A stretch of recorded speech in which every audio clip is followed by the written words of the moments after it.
NCP ওরা প্রবাসীদের membership হওয়ার জন্য আহ্বান করতেছে।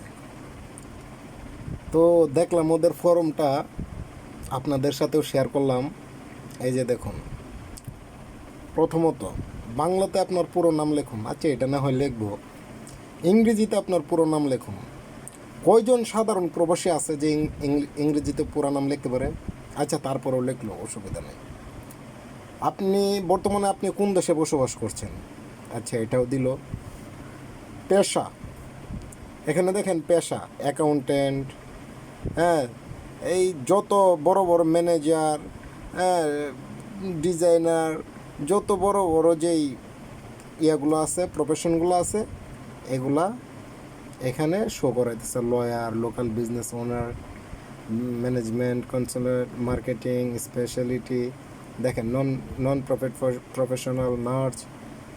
লাস্টে যায় আমি মনে করছিলাম হয়তো বা আদার্স নামে একটা, বা আপনার যারা কিনা প্রবাসে অবৈধভাবে আছে বা বৈধভাবে আছে, কিন্তু নিম্ন স্তরের ডি ক্যাটাগরির যে লোকজন আছে হয়তো বা তাদের ইয়াটা থাকবে, কিন্তু এটা নাই। ওকে, তারপরে একটা দিয়ে দিল, যে কোনো একটা দিয়ে দিল, ওরা এত দেখতেছে না। তারপর আবার লিখে দিচ্ছে আপনি কোন প্রতিষ্ঠানে কাজ করেন।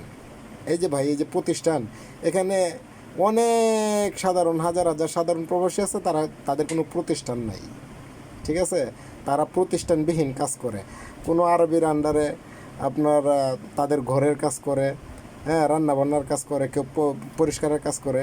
তাদের কোনো এতটা আপনারা যেভাবে ওয়ার্ক প্লেসটা একদম বলতেছেন এটা নাই। তবে এটা অপশনাল দিলেও চলে, না দিলেও চলে মনে হয়, কারণ রেড মার্ক নাই যেহেতু। শিক্ষাগত যোগ্যতা তো আমারই নাই গা, আরেকজনের কিতাব হইতাম। আমি নিজে প্রবাসী। সর্বশেষ শিক্ষা প্রতিষ্ঠানের নাম এটা মনে আছে, স্কুলের বারান্দা পর্যন্ত গেছিলাম, অসুবিধা নাই। এটা দিলে আসবে না, সার্চ দিলে আসবে না আশা করি। আচ্ছা, বয়সের গ্রুপ, এজ গ্রুপ দিতে হইব, দেখছেন, এটা না দিলে হইব না, বয়স এটা দিতেই হইব। আচ্ছা, দিল। ইমেল, আরে ভাই এখানে তো এই প্রবাসী যারা আছে সবাই তো আর শিক্ষিত না। একজনের ইমেল আরেকজনে খুলে দেয়, কোনো মালবারে কোনো গুজরাতির কাছে যায় একটা ইমেল অ্যাকাউন্ট করে নিয়ে মোবাইল চালাইতেছে দুমদারাক্কা। আচ্ছা, মোবাইল নম্বর দেশের কোড সহ। ওকে, আপনার হোয়াটসঅ্যাপ নাম্বার দেশের কোড সহ। ওকে, আপনার ফেসবুক প্রোফাইল লিঙ্ক দেন। এটা অনেকে বুঝেই না, প্রোফাইল লিঙ্ক ওই যে উপরেরগুলোর মতো।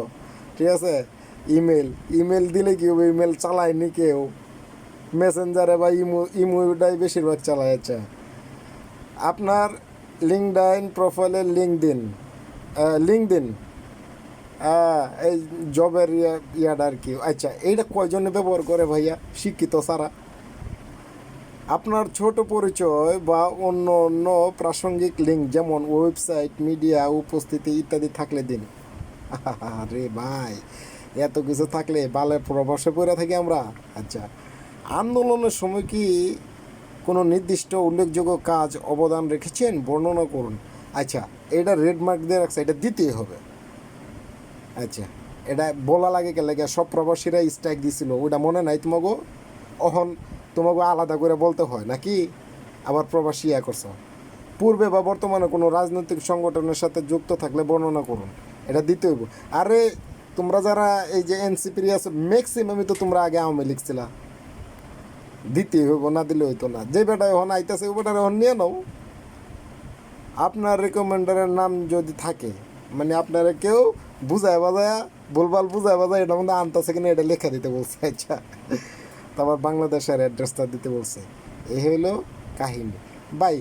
প্রবাসী যারা আছে, এটা আমার খেলে আর কি, প্রবাসী যারা আছে তারা এখনও এতটাও চালাক চতুর হয় নাই যে এনসিপির মতো একটা দলের সাথে, এত বড় একটা শিক্ষিত দলের সাথে যোগদান করব। তারপরও যারা শিক্ষিত আছে তারা অবশ্যই করবে, তবে আমার মতো যারা আমলা কামলা আছে এরা কথা তো না। ধন্যবাদ এনসিপিরে এত বড় একটা ফোরাম দেওয়ার লেগে। Thank you so much.